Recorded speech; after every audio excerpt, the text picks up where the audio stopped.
I guess we can do, yeah, like super quick name kind and what year we graduated. But I'm Hiʻilei, and you'll learn more about me later on and what I've been up to. But I'm class of 2014. Yeah. How's it going, everyone? My name is Jeff Oka. I am a class of 2008 graduate. Aloha, everyone. I'm Catelin Aiwohi, and I'm a 2009 graduate. Awesome. So just as a quick overview, I think we're gonna just kind of provide some context about where we've been since graduation. And then we're really thinking this can be like an open Q&A with, all our kumu and staff in the audience, just like a really informal way to talk story and ask us any questions that you might have about, just being in the legal practice, how we got there, how our Hawaiian culture has kind of played a role in that process. And so that's kind of what we're thinking. It's pretty informal, and we just want to talk story and reconnect with our kumu and our school. So I'll start us off. As many of you know, my name is Hiʻilei, and I'm again alumni of class of 2014. I'm also a KS lifer, so I was at KS since kindergarten. And in high school, I was in the Natural Resources Academy, and also a paddler. Still am a paddler as well. Since I graduated from KS, I've continued to be a full-time student. And my cultural connections to Aina specifically, which I cultivated both in and out of school, really informed the types of programs and jobs and opportunities I've pursued after I graduated. And so I guess I'll give a quick kind of mo'oku au hau of my journey since I left. And that'll lead me to where I'm at today. And also, I think more importantly, provide a helpful glimpse and some examples of how a Hawaiian culture-based education can play out for students in science, law, and policy, which is kind of my journey. So here we go. After graduation, I went to upstate New York, where I studied environmental science and sustainability, as well as indigenous studies at Cornell. And this was, while this was a big move for me, I've been on Maui my whole life. Most of my friends there were actually from the indigenous community there, which is the Haudenosaunee, also known as Iroquois. And is really engaging with the Native students of that area, who encouraged me to explore my Native identity and also infuse that with my studies. And so doing so exposed me to different types of scholarship about indigenous and traditional ecological knowledge, place and community-based natural resource management, and also larger themes of decolonization, which is really different from the type of Western science education I was getting at Cornell. And so this was a big time of learning and growing and self-identifying, where it kind of posited me in the sense away from Western sciences and what I was being taught was environmental science, and more towards indigenous resource management and policy. And so with that, I came back to Hawaii to study environmental management at the Department of Natural Resources and Environmental Management at UH Manoa, to just give me some time to explore this kind of new interest in law and policy. And so I ended up conducting a master's research project entitled E Kui Kapono, Developing Environmental Advocacy Strategies for Community-Based Resource Stewards and Organizations, which essentially focused on developing different methods, tools, resources for community groups to participate in climate change policy and decision-making processes. So it was like I was creating resources for the communities, but also learning about what decision-making processes, legal processes, policy processes for myself. And during my master's, I took a Hawaii water law class from Kapua Sproat, who introduced me to the legal field, like just generally, and also had encouraged me and helped me apply to law school. And so that's how I made my way to the William S. Richardson School of Law, of which we are all alumni in this room. And now I'm in my third and final year of that program. And among other kuleana that I have, I work as a research assistant under Kapua at the Kuhuliao Center for Excellence in Native Hawaiian Law. And I'm also an alaka'i of our, Native Hawaiian Student Justice Hui Club that we have on campus. And so kind of what I'm working on today really in short as I can make it. One of my jobs is as a legal fellow at Conservation International, where I do research related to Indigenous intellectual property, specifically looking at challenges and best practices for protecting Indigenous, traditional and local knowledges in data sharing and data use agreements. So how that information is used, say, for example, by agencies like DLNR in their management practices. And another lens of my work focuses on restorative justice, and more recently, this concept of a right to living culture, which is kind of premised on this idea that our culture and our practices are always changing and evolving, and that, you know, our contemporary and emerging practices should be afforded the same protections under our laws and policies. And so assessing like our constitution and our statutes to see what types of protections we can kind of give to our newer and emerging practices. And so in sum, I'm not exactly sure. I'm entering my third year, and I'm not sure what type of, you know, legal career I want to pursue, whether that's, you know, in litigation, in policy, or even in staying in academia. But I know I want my future to be focused on upholding and improving legal protections for Native communities, which for me also means, you know, protecting and preserving the resources that we rely upon for our practices. And so mahalo for our facilitators for bringing me into this space today. And I'm excited to talk story and just share my insights that might be useful to you folks as, you know, KS transitions towards a HCB or Hawaiian culture-based education. So with that, I'll pass it over to Jeff. Ooh, okay, how do you follow that?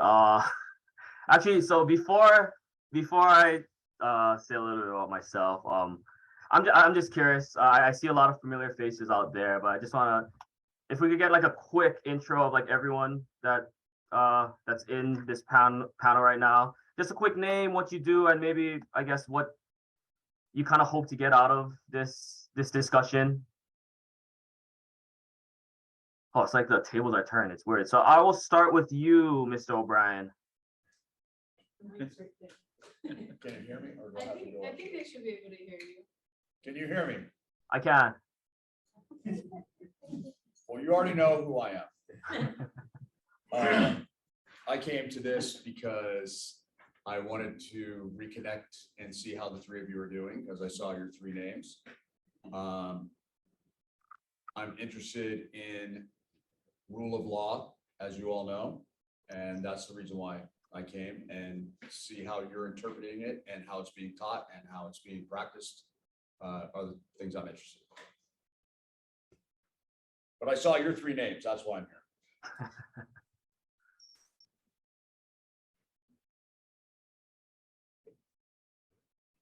I'll go. Coach Chad, former PE teacher. Jeff, I don't think I had you, but I watched you play basketball a lot. Like Mr. O'Brien, I am really proud of you guys, and just wanted to see in a world where your choices in life have taken you, and you know where you guys heading and how you're coming back and helping our community. So nice to see you guys. Aloha, Mr. Delatorre, Mr. Dell. The same. I wanted to see you folks and hear your story, and you know, get your mana'o and the work that we do here.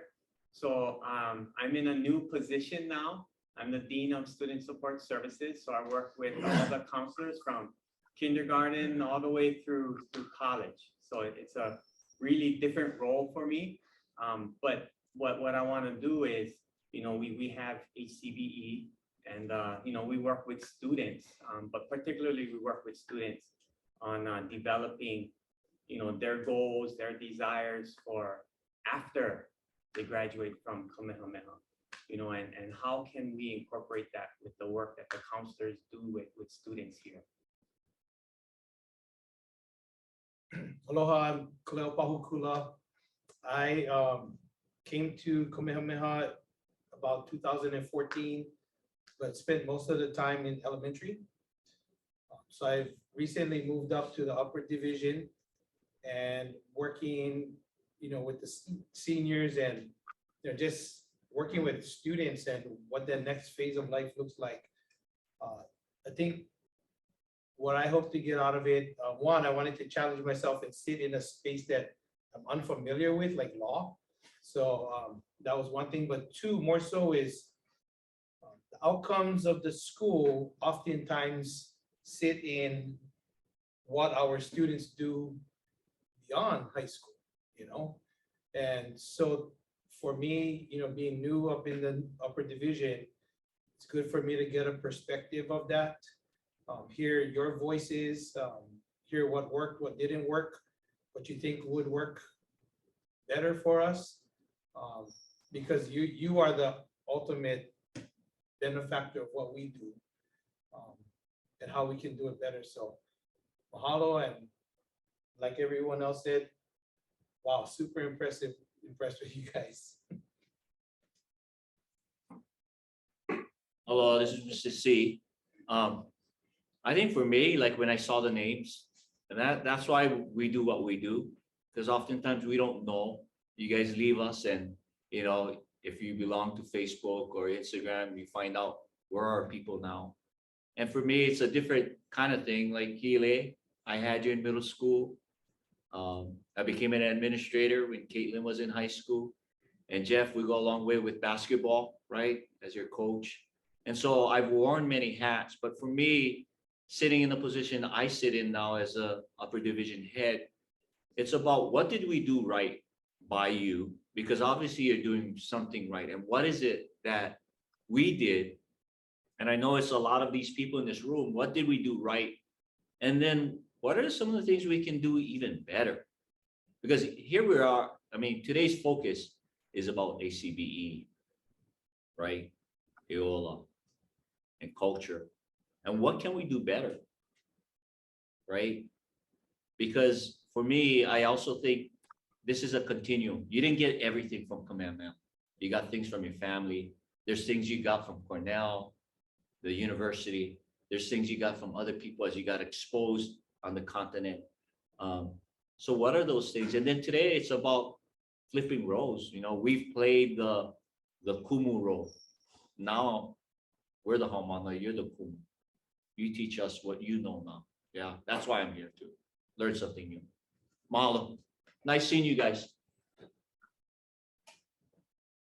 Hi, my name is Xander Jackson, and I am one of the college career counselors who will be working with the students. So for me, I would like to come and gain knowledge from you all as former students, to provide me with a new knowledge of how to better assist the students in which I'll be working with.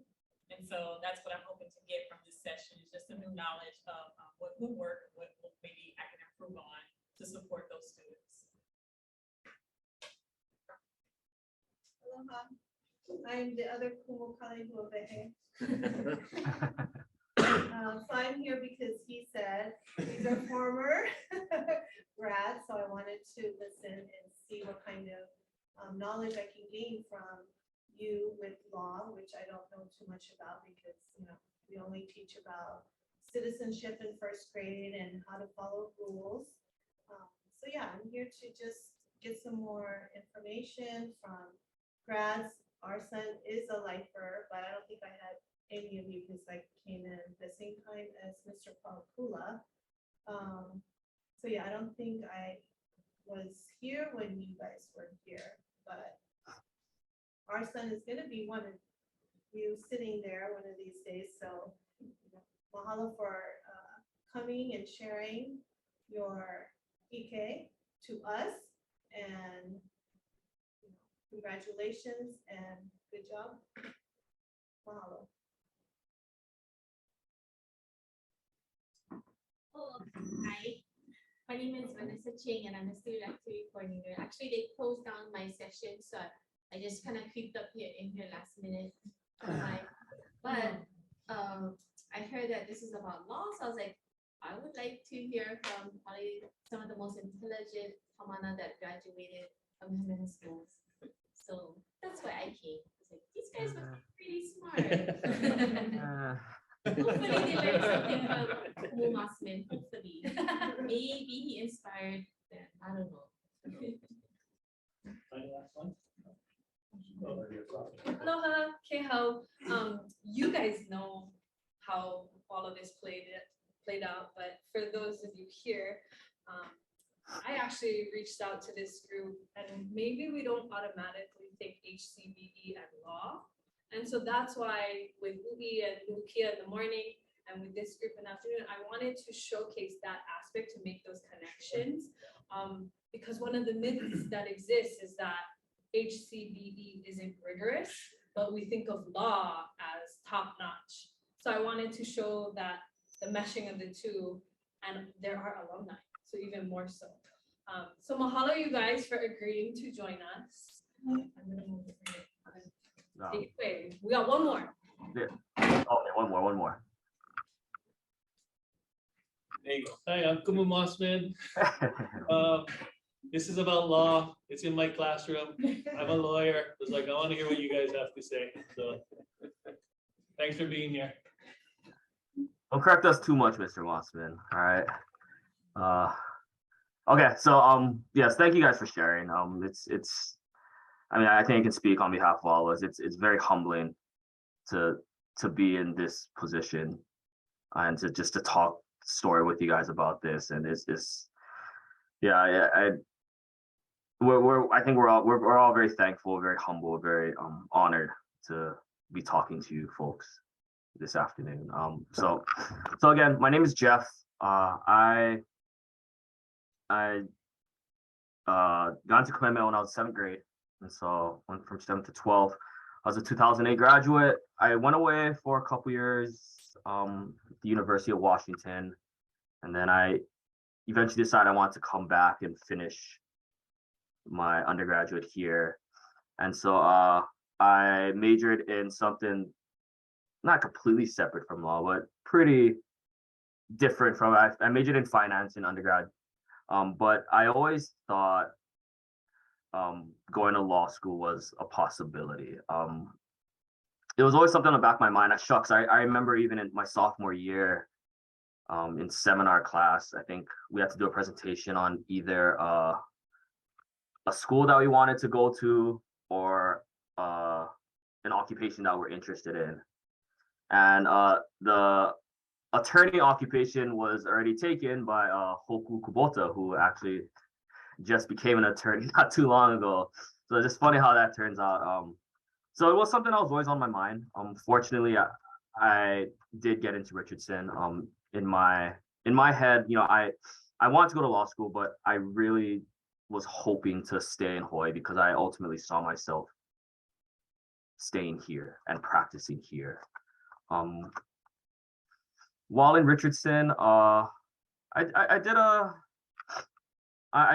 few things. I was part of the Native American moot court competition, and so essentially it was a team of 8, 9, 10 of us, teams of 2, and we would do appellate oral arguments in front of judges, and we'd get essentially hypothetical cases that's dealing with Native American federal Indian law.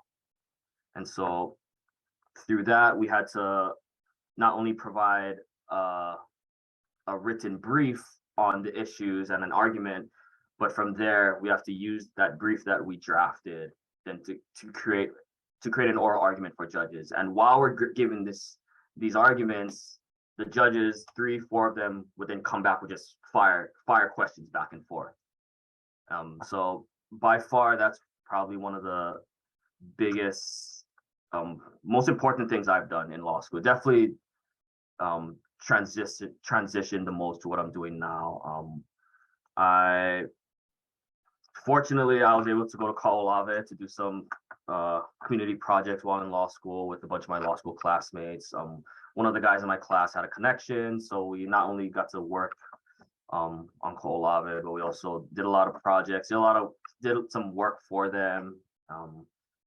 Let's see, I was in Native Hawaiian Law Clinic where we worked with the Molokai community, and we created presentations and essentially a plan for them in terms of water rights laws, zoning laws.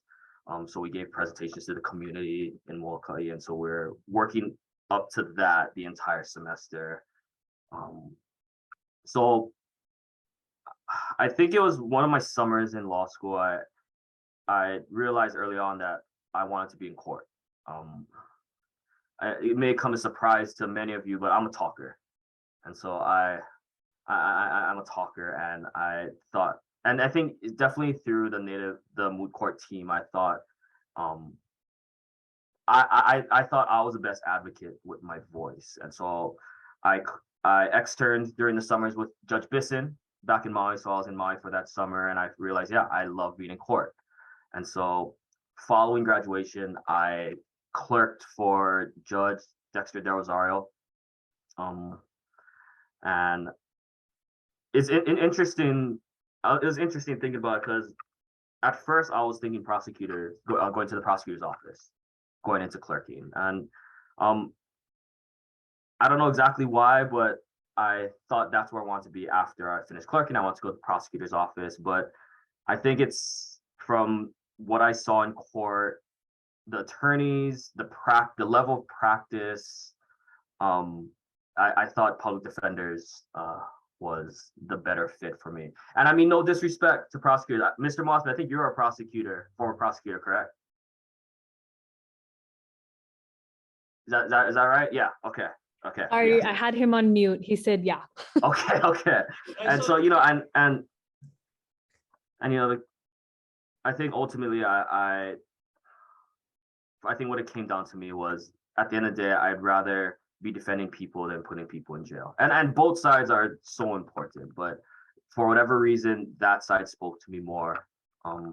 So I've been a public defender ever since. I've been coming up on 4 years, and I'm currently in the Waianae District Court Division. Prior to that, I was doing appellate work. When you first start, you work in the appeal section, and then from there, we start off in Honolulu District Court, and then we have our first jury trial rotation after that. And then we're kind of floating around until spots open up at Circuit Court, where then we deal with felonies, A, B, C level felonies. So right now I'm doing petty misdemeanor, traffic, and criminal offenses. So, but yes, again, thank you so much for having us, and I will turn it over to Catelin. Thank you, Jeff. So yeah, a little bit about myself. I graduated in 2009, grew up in Wailuku, primarily on the Paukukalo Hawaiian homestead. I'm currently living in Wailuku, but I spent almost 8 years living on the continent prior to moving back to Maui last year in 2021. I graduated from the University of Wisconsin Law School and am currently working for Dentons, which is the world's largest law firm. So I work specifically with the firm's public policy and regulation practice, as well as their Native American law and policy practice group. So we represent various Native Hawaiian organizations and entities, and then we also represent a number of Native American tribes throughout the United States. And what we at Dentons really strive to do is to help Indigenous clients construct strategies that take into account the interplay of courts, the regulatory role of federal agencies, and the influence of Congress. And so my work actually prior going to law school was focused in Washington, DC on federal policy and advocacy. So after graduating from Kamehameha, I moved to Oahu and actually got my bachelor's degree in elementary education, taught kindergarten for a year, student teaching. But I quickly decided that I wasn't going to pursue teaching. And just an opportunity presented itself to go to Washington, DC, to participate in what's called the Native American Political Leadership Program at George Washington University. And so the program provides a full academic scholarship to Indigenous students to study public policy and political processes while also completing a full-time internship in DC. And I was only supposed to be there for a summer. It was a 2-month program, but I ultimately stayed there and worked there for almost 5 years. So I worked for the Office of Hawaiian Affairs, their Washington, DC bureau office. and help them to create a database of acts of Congress that include Native Hawaiians. And then after that, I was part of the first cohort of students to participate in the Native Hawaiian Federal Service Fellowship, which is a fellowship program directed actually by OHA and Kamehameha schools, with the goal of creating a pipeline of Native Hawaiians entering federal service positions. And so through that fellowship, I went to work for Senator Brian Schatz in his personal office. And after working for him, it was a goal of mine to eventually work for the Senate Committee on Indian Affairs. So Senator Inouye and Senator Akaka were both former chairmen of that committee. And the committee has jurisdiction over all legislation that is introduced that impacts American Indians, Alaska Natives, and Native Hawaiians. And so I spent a year working on the committee for the vice chairman at the time, and just seeing the process of federal decision-making, much of which is done without input from our community, our people, really emphasized to me the importance of our not only physical presence in these spaces, but also allowed me to get a better understanding of all of the factors that help shape federal law and policy that impacts our Native Hawaiian community. And so I guess in just kind of reflecting on my time here at Kamehameha Schools in preparation for today, I just thought about how kind of this spark in law was fostered and helped kind of lead me to where I am.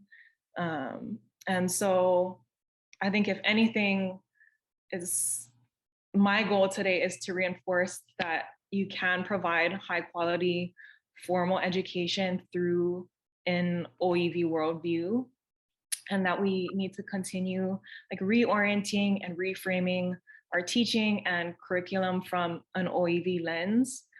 And for me, what I've seen in my career thus far as a baby attorney is just that we as Hawaiians have insights and perspectives that are uniquely Kanaka, and that I think have been very valuable to me in the workforce.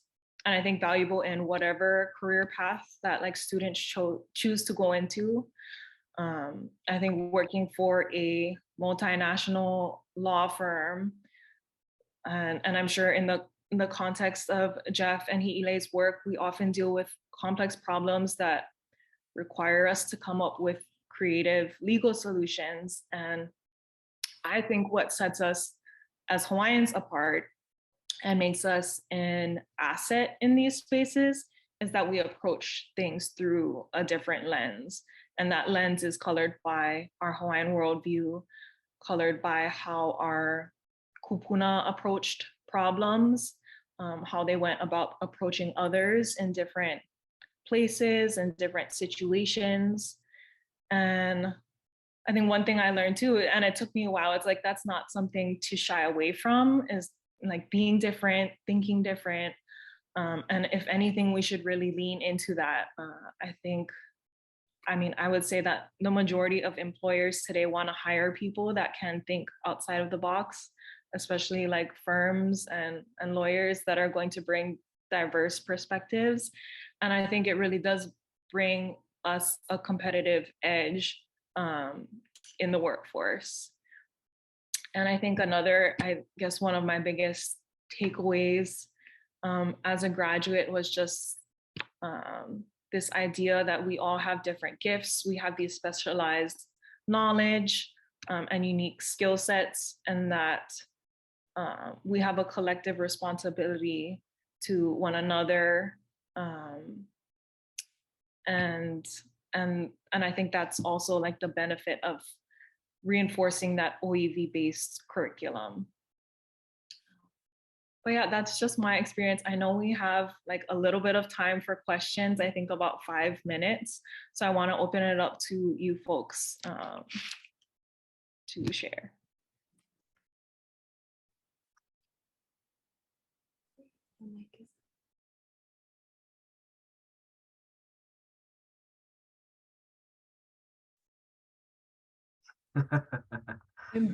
Embrace.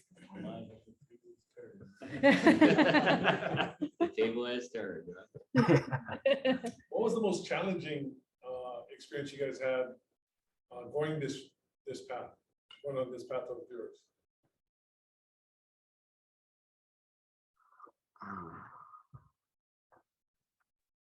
Since I'm relatively new to the field and I came from science, and this was something I experienced in the science field as well, was like the phenomenon of imposter syndrome. I don't know how familiar you folks are with that, but it's essentially this sense of like you're unworthy and just like you're not in the spaces that you should be. And I think Catelin touched on this a lot about like we need people in higher spaces and decision-making spaces and law and policy to make us feel like that space is for us as well. So if you don't have, if you don't identify with like a certain field or are familiar with it, I think from even like middle school or in high school, it's a lot harder to overcome that sense of not feeling like you're worthy or entitled or you should be there. So entering law was just completely new and unprecedented for me and my family as a first generation student. So those were obstacles that I had to overcome, and just also feeling like it's something I never envisioned for myself, and getting over the sense of like, just because that's not, something I have ever envisioned for myself doesn't mean that's not possible for me. And so I think that's been like the greatest challenge, even now as I transition out of law school and like thinking about future careers and like litigation. I've never like envisioned that. And I don't know if anyone's ever envisioned that for me as well. I mean, of course, my family and friends and community is really supportive, but I think because it's so foreign, and that's like a structural historical thing as well, where like our current legal system is Western, and like the laws are not kanawai, which are, our Hawaiian laws. And there's a whole bunch of like systematic and social things that are involved with that. But I think imposter syndrome is definitely something that's a continuous thread throughout my education ever since I left KS, because I always felt not othered, but like, as Catelin said, very different in this field. So I don't know if you folks, Jeff or Catelin, want to touch on that as well, but. One of my big parts in my my personal statement or whatever I wrote to colleges is how I don't remember exactly how I worded it, but I said something along the lines of I'm a non-native Hawaiian that goes to a native Hawaiian school. And so I guess the point I was trying to make was kind of similar to what Hiʻilei said. In school, particularly at KS, I definitely suffered from that imposter syndrome feeling. Yeah, and it's not something I really got into. I didn't take like Hawaiian language classes. I never took Hawaiian culture classes. And so in some ways I'm the worst person to talk about this, but in other ways I do feel I'm the perfect person, because I never took those classes. I never really dived deep into my Hawaiian culture and my heritage. However, I did pull a lot of lessons that still stick with me today. I think it's almost very fitting of the people that are in here. I mean, just for example, Mr. Mossman, for example, I never had a class with him per se, but I know he held the Sociology 100 class. And I remember after one of the classes, he told us, after the teacher left, he told us, hey guys, if you don't agree with something or if something doesn't make sense, you can question it. You don't have to just keep taking all of this in. If something doesn't sit right with you guys, don't be afraid to speak up on it. And again, I don't remember much that happened in that class, but I remember what he said. And something as small as that, that stuck with me and still sticks with me even now. In my practice every day, I'm going to court, sometimes having to argue maybe something that's maybe not the most popular opinion or something that's difficult, but still putting your voice out there. And so stuff like that. So that was something that I definitely struggled with, but it's something that, especially when I left Kamehameha, it's something that I was really thankful for, and all of the lessons. I remember always being told, and I never understood it until I graduated. They always told us, it's not what you do while you're in school, but it's what you do for your community once you graduate. And that was just ingrained into my head from a young age. I remember just being told that all through high school. So again, I never took Hawaiian culture classes. I never did Hawaiian ensemble, but those lessons still stuck with me. And so, you know, it's still something I think I struggle with. I mean, imposter syndrome for sure, because the same reason that Hiʻilei said, but I guess that was the biggest difficulty, yeah, for me. I think for me, the most challenging part was like being in an institution that was like designed essentially for people like us not to succeed, right? And not feeling, I mean, so you have a lot of universities that will reach out to you, offer scholarships because they want diverse students as part of their student body. But I think there is a lack of concerted effort to support and retain those students once they are admitted.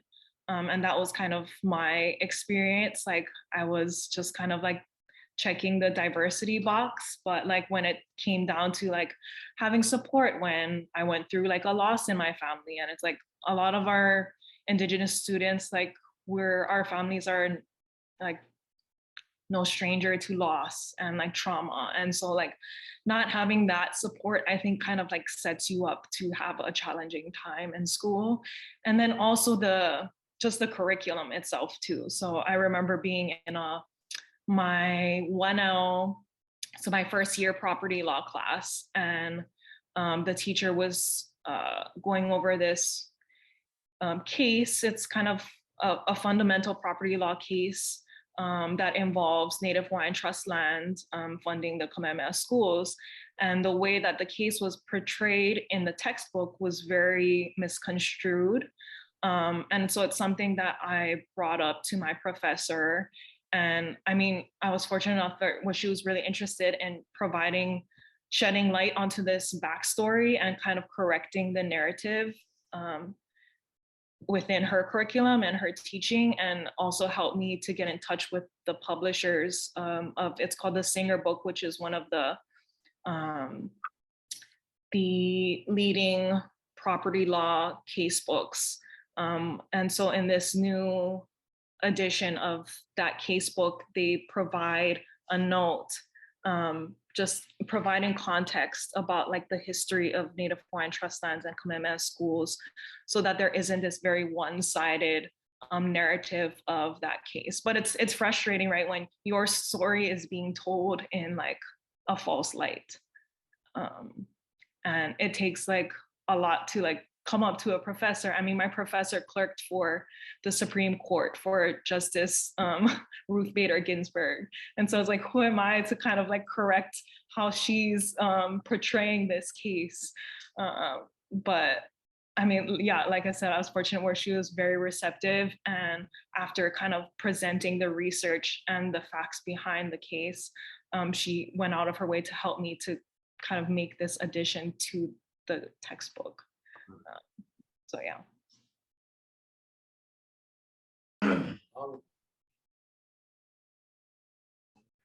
And the bar exam, Coach K. Yeah, let's not forget that. Yeah. Okay. So, how much time do you have left, Kel? We got 1 minute. Oh, okay. What is something you would tell the students now? Because when I ask them, like, why don't you go into law or suggest something, they're like, oh, I'm not so smart. I can't do that. That's too hard. What would you tell them? Like, what would you tell yourself 15 years ago to be, I mean, just like, you can do it. What would you tell them that would work? Advice you give yourself 15 years ago or right before you're graduating, figuring it out. I think they can do it, but they don't see themselves. It's like that imposter syndrome. I guess the first thing that came to mind as a piece of advice my mom always tells me when I'm like in transition periods between like undergraduate to my master's to law school, or just like applying to different jobs, is she always tells me to like let them, as in like people who are reviewing my applications or whatever, tell me no before I say no to myself, right? Because I'm always like, oh, like I don't meet this like specification that they want from their applicant or blah, blah, blah. And she's like, well, just apply and let them tell you, no, don't like cut yourself off first, because then you'll never know where that takes you. And so, and that's something I like even did during high school. I was like, I can't go to Cornell, blah, blah, blah, blah, blah. That's like so far. And like, I don't know anyone who went to Ivy League school, and like, I don't know anyone there, blah, blah, blah.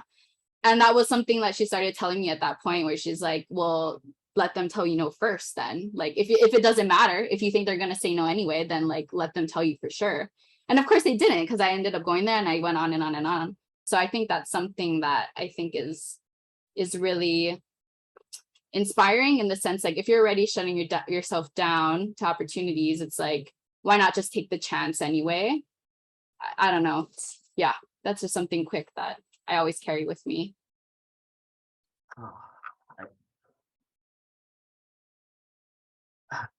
I still go to court, and before walking, I'm thinking like, I don't know how I'm doing this. Like, I feel like I'm playing dress up, playing like suiting, like wearing a suit and a tie.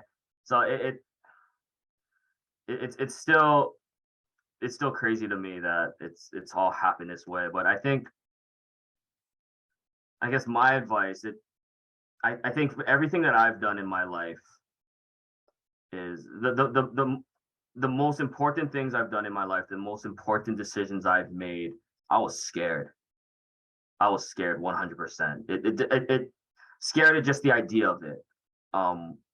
But those were the decisions that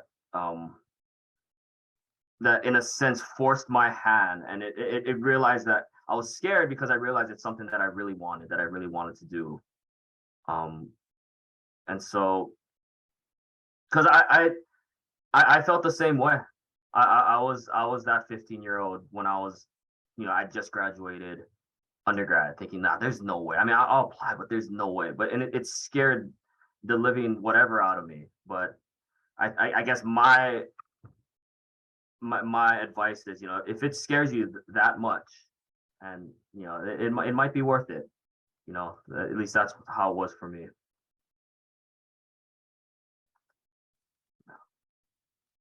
I think just to echo Hiʻilei, it's like, you're always gonna wonder if you don't try, if you don't put yourself out there. And so it's like, I didn't want to live with that regret. It's like, oh, what if I actually went for it? Like, what's the harm in that?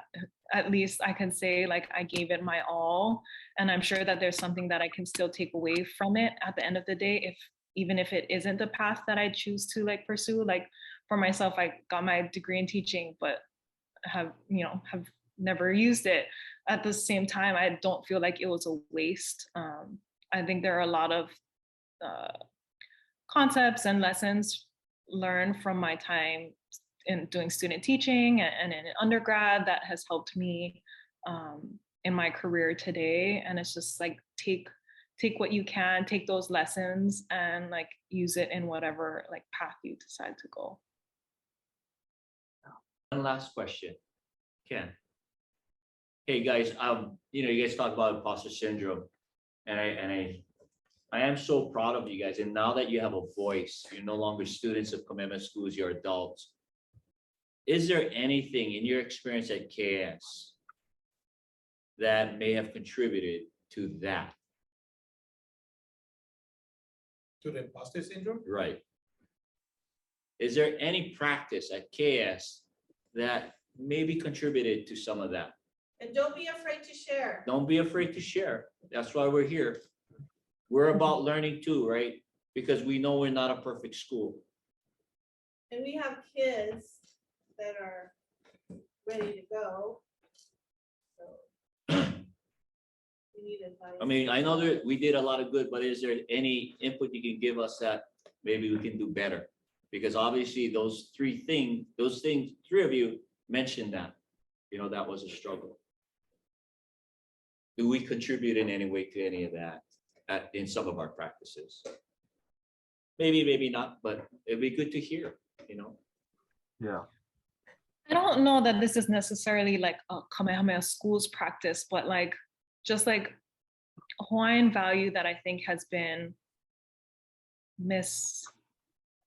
misinterpreted and like in some ways was detrimental to me at first is like this value of being ha'a. And it's like you can be humble, but also have a voice and like have a say and an opinion and That's a good point. and to put yourself in like positions where you are proud of your accomplishments and are able to like speak, like present that to other people, like especially in DC. It's just like it's like I was so nervous to talk about my resume or just like things that I had done in my career because like, oh, you gotta be humble, you gotta be ha'a, and you don't want to come off like you're better than everybody else. So it's just like, but that's not ha'a, right? Like that type of humility is different, and it shouldn't like dissuade you from being proud of your accomplishments and also being afraid to share that with our community. So I guess that's just like one type of thing that I struggled with. Like I said, not necessarily something that was like taught at Kamehameha, but maybe like reinforced in different ways.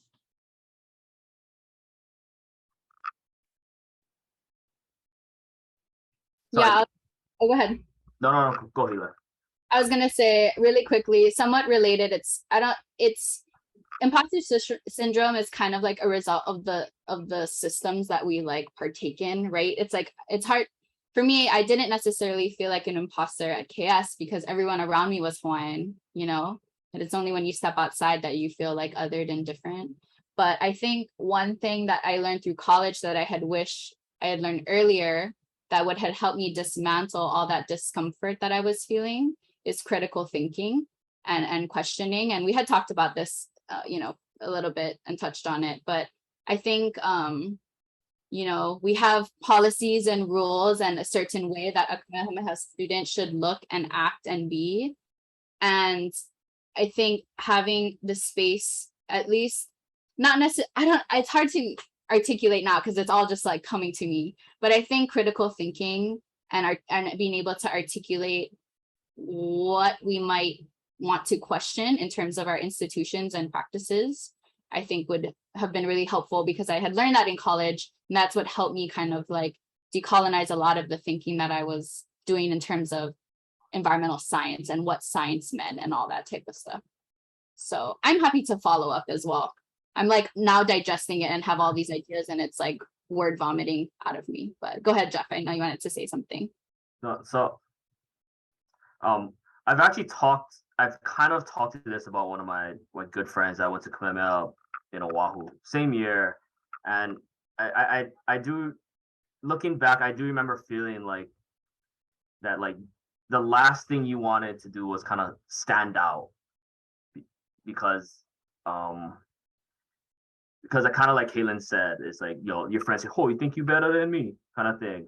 But I think one of the greatest things about Kamehameha schools is it really emphasizes the idea that the sum is greater than all its parts, that you really find joy in, everyone winning, not just yourself. That being said, I think also putting that value of speaking up, if kind of like what I said earlier, if something doesn't make sense or if something doesn't jive with you, just questioning it. And not being afraid to ask those questions, even if you're the only one asking that question. So I guess if there's one thing, I would say what Catelin kind of alluded to already. And I think in our like practice too, like, I don't know if it was at home or at school or just like you're also taught to be like obedient, yeah. But in our fields, it's like you need to question authority, like you need to challenge authority and the status quo to kind of like discontinue all of the injustice that's happening, because you have people in positions of power that need to be challenged, that need to be held accountable. And so sometimes like you can't take the answer no. Sometimes you gotta go and like and you're not going to like be obedient in those situations. Like you can't in order to create change and lasting change. Thanks, Caitlin. That that really summed it up nicely. To be, a really zealous advocate, you have to make trouble a little bit. You have to like Kolohe. You gotta be a little bit kolohe. Kind of disrupt, disrupt the systems that are perpetuating injustice, just like she said. Yeah. Mahalo Mahalo. nui. Thank you guys so much for joining us. I hope we see more of you. And I'll have it on recording to share out if you guys want to touch base with them. I also have all their contacts if they seem like a good fit to collaborate with in the future. But mahalo nui again, and ahui ho. Thank you, Hal. Mahalo. Thank you, folks.